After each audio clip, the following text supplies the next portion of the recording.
Assalamualaikum warahmatullahi wabarakatuh. Nama saya Wicaksana Julius Triharyanto. Eh, dan nomor induk mahasiswa saya adalah 418 200 10079. Saya berasal dari jurusan Sistem Informasi.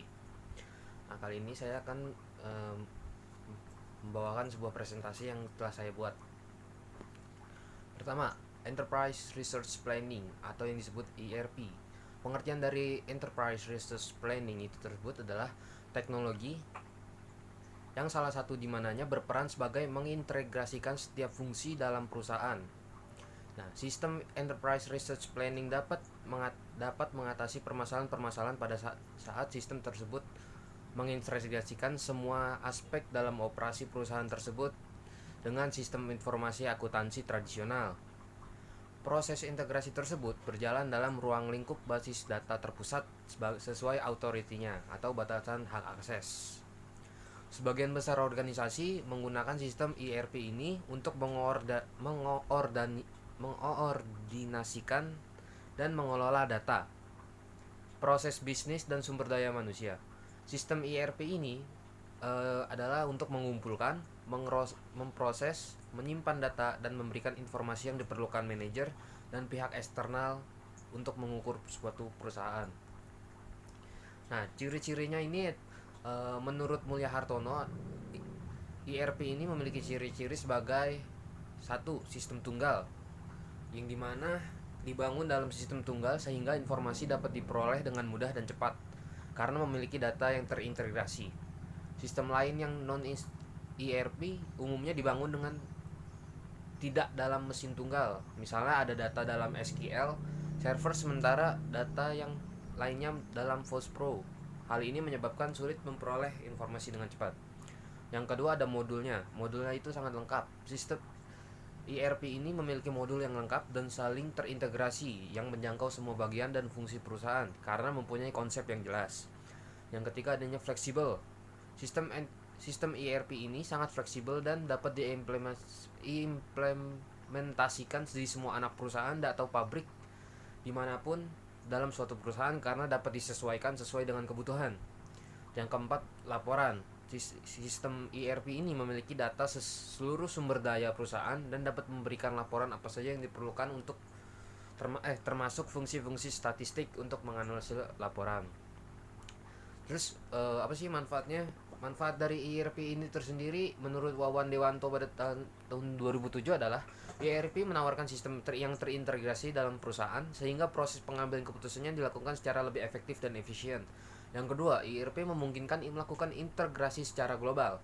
Halangan yang tadi berubahnya perbedaan value mata uang, perbedaan bahasa, perbedaan budaya dan dijembatani secara otomatis sehingga data dapat diintegrasikan. Yang ketiga, ERP tidak hanya memadukan data, tetapi juga menghilangkan kebutuhan pemutakhiran dan koreksi data pada banyak sistem komputer yang terpisah. Yang keempat, ERP memungkinkan manajemen mengelola operasi tidak hanya sekedar memonitor saja. Dengan ERP, manajemen tidak hanya mampu menjawab, tetapi juga mampu menjawab. Yang kelima, ERP dapat membantu melancarkan pelaksanaan manajemen supply chain dengan kemampuan memadukannya.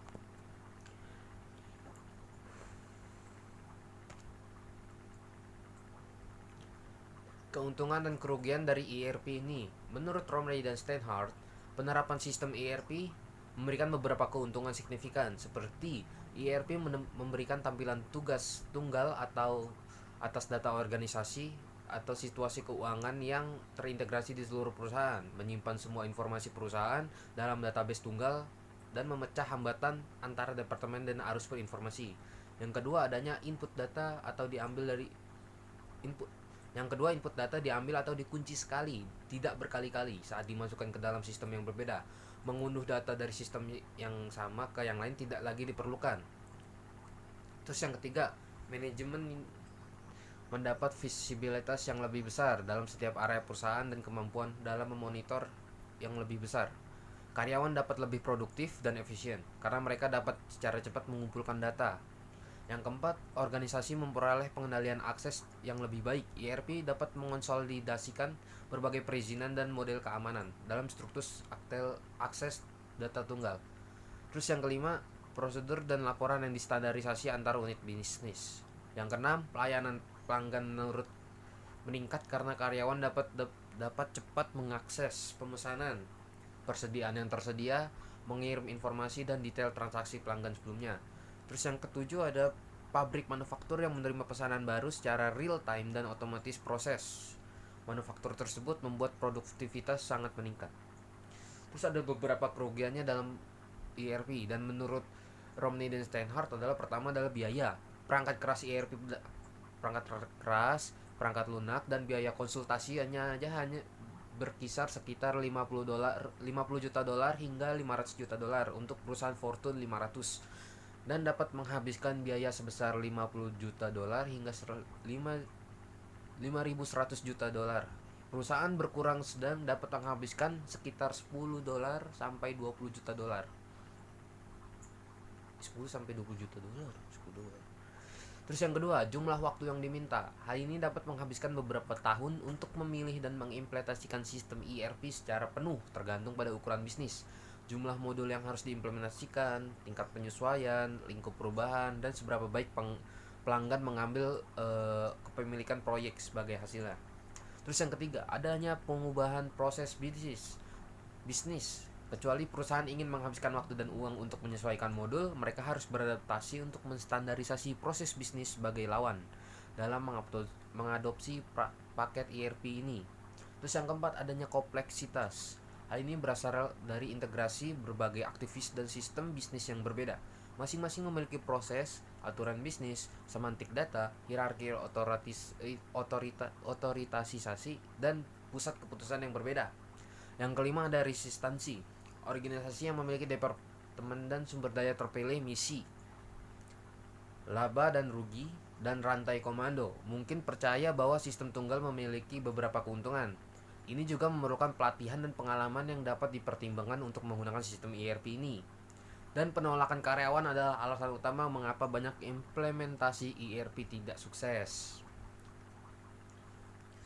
Lalu kita pindah ke canggihan teknologi informasi. Definisi teknologi informasi ini menurut dari Hong dan Kin pada tahun 1996 dalam Budianto menyatakan bahwa teknologi informasi adalah seperangkat alat untuk membantu Anda bekerja dengan informasi dan melakukan tugas-tugas yang berhubungan dengan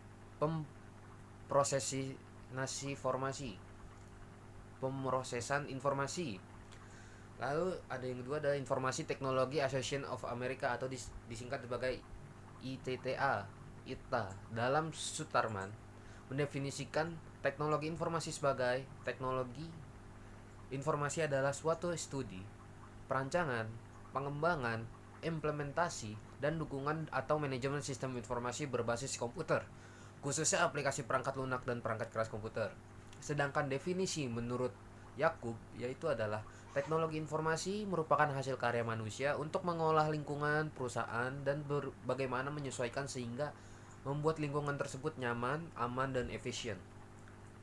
Nah, fungsi dari teknologi informasi tersebut adalah berdasarkan G.R. Terry pada tahun 2009 ada 5 fungsi mendasar teknologi informasi, yaitu pertama adalah fungsi operasional, akan membuat struktur organisasi menjadi lebih ramping, telah diambil alih fungsinya oleh teknologi informasi karena sifat penggunaannya yang menyebar di seluruh fungsi organisasi. Unit terkait manajemen teknologi informasi akan menjalankan fungsinya sebagai supporting agency dan di mana teknologi informasi dianggap sebagai sebuah firm infrastruktur. Yang kedua ada fungsi monitoring and control, mengandung arti bahwa keberadaan teknologi informasi akan menjadi bagian yang tidak terpisahkan dan di level manajerial embed di dalam setiap fungsi manajer sehingga struktur organisasi unit terkait dengan yang memungkinkan terjadi interaktif efektif dan dengan para manajer di perusahaan terkait. Fungsi planning dan decision, mengangkat teknologi informasi ke tataran peran yang lebih strategis karena keberadaannya sebagai enabler dari rencana bisnis perusahaan dan merupakan sebuah knowledge generator bagi para pemimpin perusahaan yang dihadapkan pada realitas untuk mengambil sejumlah keputusan penting sehari-hari.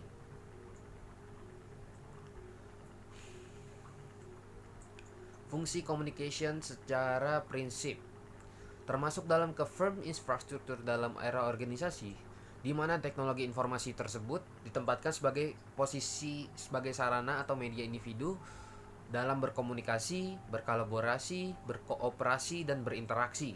Yang kelima, ada fungsi interorganisasional, merupakan sebuah peranan yang cukup unik karena dipicu oleh semangat globalisasi yang memaksa perusahaan untuk melakukan kolaborasi atau menjalin kemitraan dengan sejumlah perusahaan lain. Nah, sebagai itu ada pemanfaatan teknologi informasi. Yang pertama adalah kecepatan atau speed. Komputer dapat mengerjakan suatu perhitungan yang kompleks dalam kehitungan detik, sangat cepat dan jauh lebih cepat dari yang dikerjakan oleh manusia. Yang kedua adalah konsistensi. Hasil pengolahan lebih konsisten, tidak berubah-ubah karena formatnya sudah standar. Walaupun dilakukan berulang kali, sedangkan manusia sulit menghasilkan yang persis sama. Terus yang ketiga ada ketepatan atau disebut precision. Komputer tidak hanya cepat tetapi lebih akurat dan tepat, atau yang kita kenal sebagai presisi. Komputer dapat mendeteksi suatu perubahan yang sangat kecil yang tidak dapat dilihat oleh kemampuan manusia, dan juga dapat melakukan perhitungan yang sulit. Yang keempat adanya keandalan atau reliability. Apa yang dihasilkan lebih dapat dipercaya dibandingkan dengan yang dilakukan oleh manusia. Kesalahan yang terjadi di komputer itu lebih kecil dibandingkan manusia tersebut. Nah,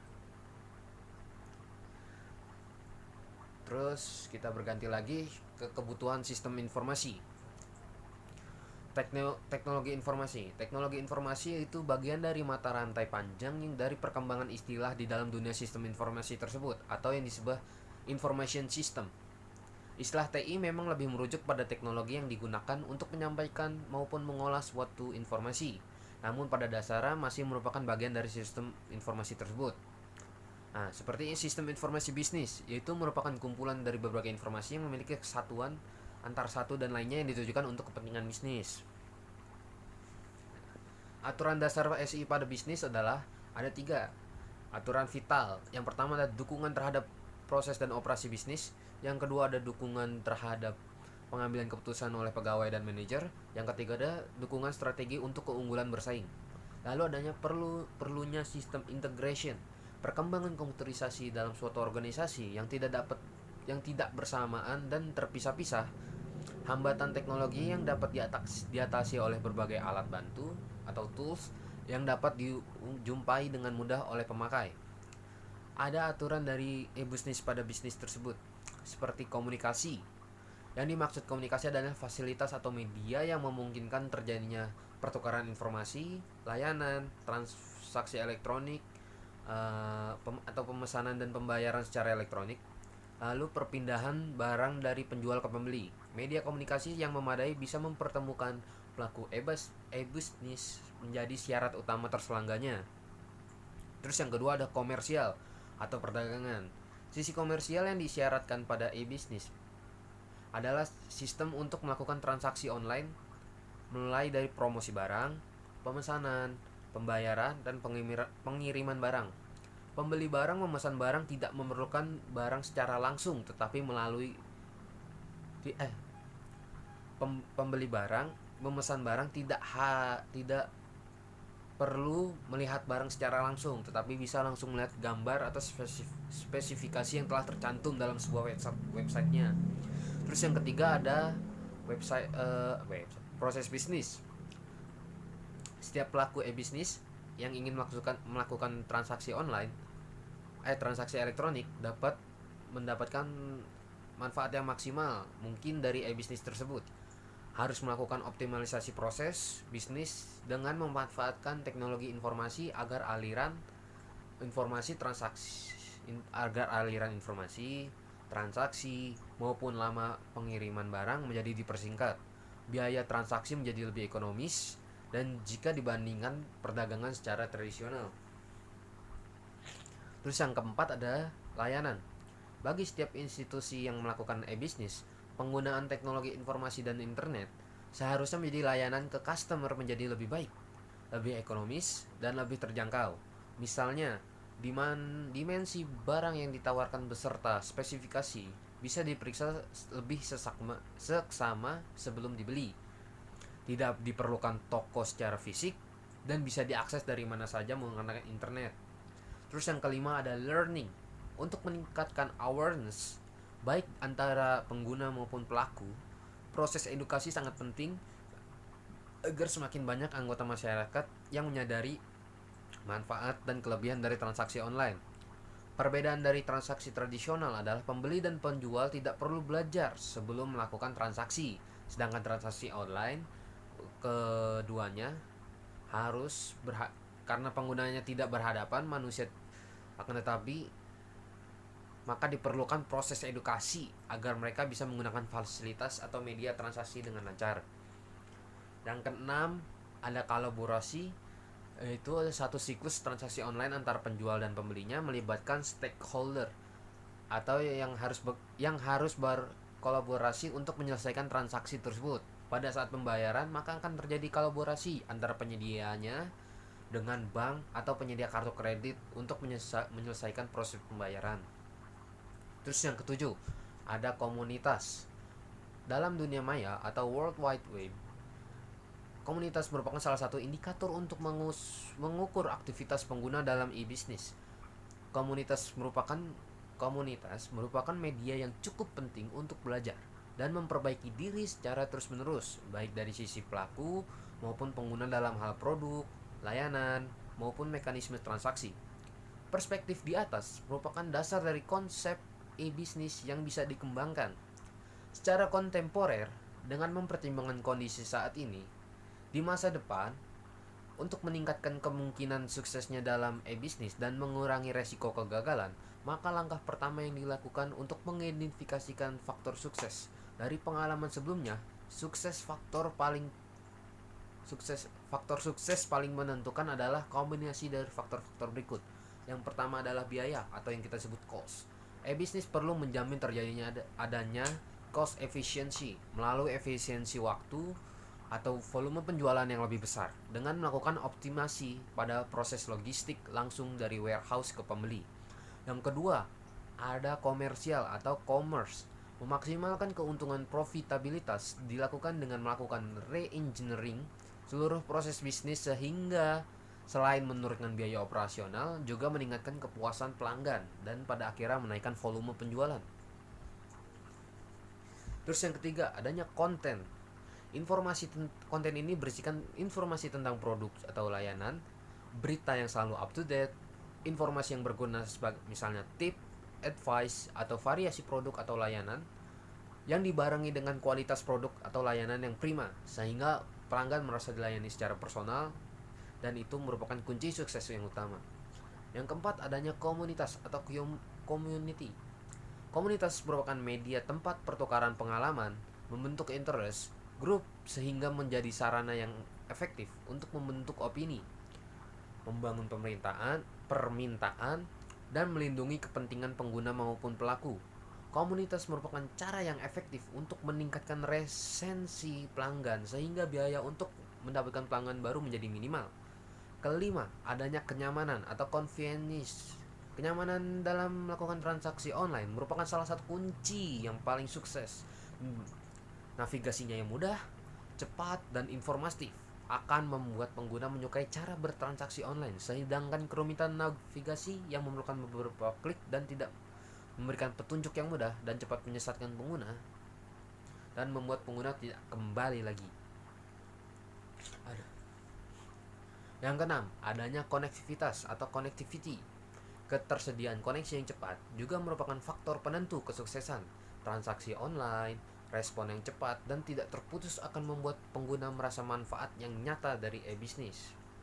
Kebijakan e-bisnis yang perlu dibuat aturan main dan rambu-rambu agar pelaku e-bisnis atau stakeholders bermain dengan arena playing field-nya yang fair dan semua pihak dilindungi hak dan kewajibannya tanpa mengurangi kemampuan dan mengimplementasikan strategi e-bisnis masing-masing. Mencakup kebijakan antara lain adalah pertama, adanya internal atau manajemen dan staff, pemasok dan manufaktur. Ketiga, ada pelanggan atau kita sebut customer. Keempat, ada perantara atau intermediaries. Kelima, ada lembaga keuangan. keenam adanya pemilik web atau web service provider, yang keenam adanya asosiasi, dan yang ketujuh adanya komunitas web. Ya, sekian dari saya. Mohon kurangnya. Makasih. Saya mohon kurangnya, saya mengucapkan mohon maaf sebelumnya atas semua kekurangannya. Saya Wicaksana Julister yang mengundurkan diri. Wassalamualaikum warahmatullahi wabarakatuh.